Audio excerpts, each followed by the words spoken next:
maamulka gobolka Faafan oo bilaabay iska horkeenida beelo walaalo wada dega gobolkaasi.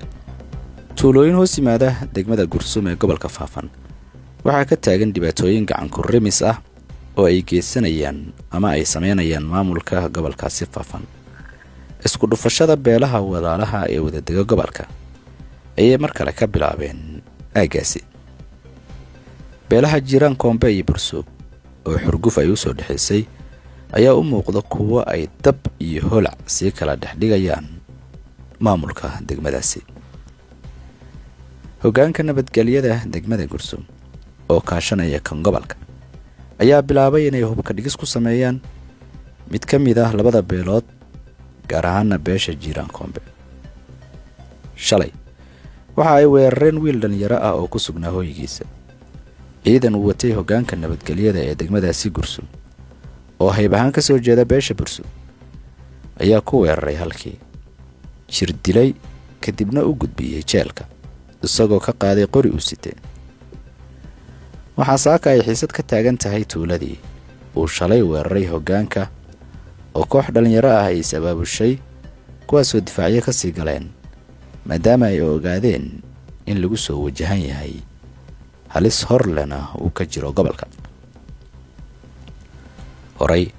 suldaanka beeshaasi iyo 7 xubnood oo odayaal dhaqan ah ayaa u xirnaa qolyaha maamulka gobolkaasi Faafan kuwaasoo ay ku eedeeyeen inay diideen magta 2 qofood oo ay dileen beesha jiraan. kadib markii la isku gardhigtay ay golaha soo dhigeen beesha xubna iyagana laga dilay in magtooda la siiyo walow ay isku dayeen inay duudsiiyaan maamulka iyo beesha dhibta laga tirsanayaba. Suldaan Cabdimalik oo ay ku xireen markii hore Mombasa hadda waa ay ka soo gudbiyeen iyagoo ku xiray jeel ku yaala degmada Shabeelle. dhibaatada taagan ayaa shacabkan dulmiga loogu geysanayo tuulooyinkooda waxay kaabiga ku hayaan dhanka Oromada. waa beel ka soo noqotay Oromada oo afti la qaaday 10 sano ka hor soo raacday dhanka deegaanka Soomaalida. inkastoo aysan helin daryeelkii iyo dawladnimadii ay ku haysteen dhankaas iyo Oromada haddana waxay ka doorbideen inay iska weheshadaan walaalahood Soomaaliyeed inta ay hoos joogi lahaayeen Oromada.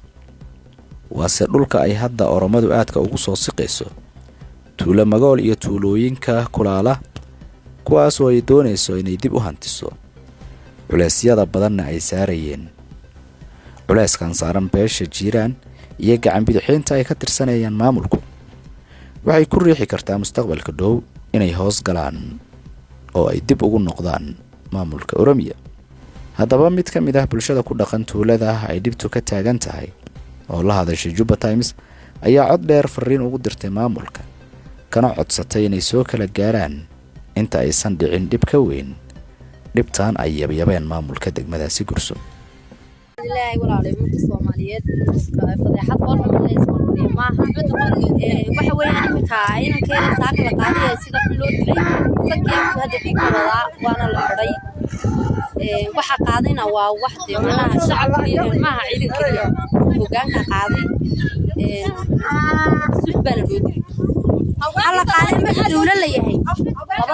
labada meelood la iskaga dhaco si xaqan baa lagu shaqeeyaa kana ay hurano macnaha yidii halka ma ka soo jeeda looma shaqeeyo